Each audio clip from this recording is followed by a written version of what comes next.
કામરેજ તાલુકા પંચાયત કચેરી ખાતે રાજ્યના આરોગ્ય અને સંસદીય બાબતોના મંત્રી પ્રફુલ્લ પાનસેરિયાના અધ્યક્ષસ્થાને એક મહત્વની સંકલન સમિતિની બેઠક યોજાઈ હતી।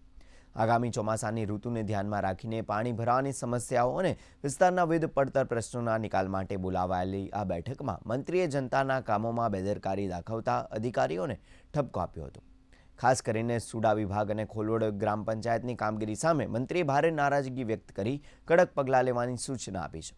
છેલ્લા લાંબા સમયથી સર્વિસ રોડ પર થયેલા દબાણો અને તેના કારણે સર્જાતી ટ્રાફિક તથા પાણીની સમસ્યાને લઈ મંત્રી પ્રફુલ્લ પાનસેરિયા સુડા વિભાગના અધિકારીઓ પર આકરા મૂડમાં જોવા મળ્યા હતા।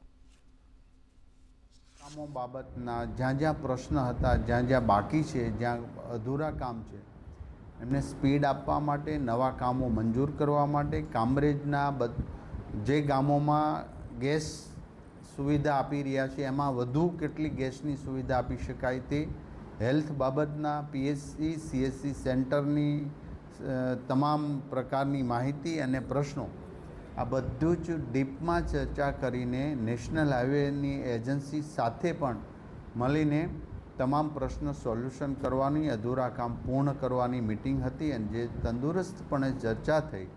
અધિકારીઓને, તમામ એજન્સીના અધિકારીઓને સૂચના આપવામાં આવી છે જલ્દમાં જલ્દી કામ પૂર્ણ થાય।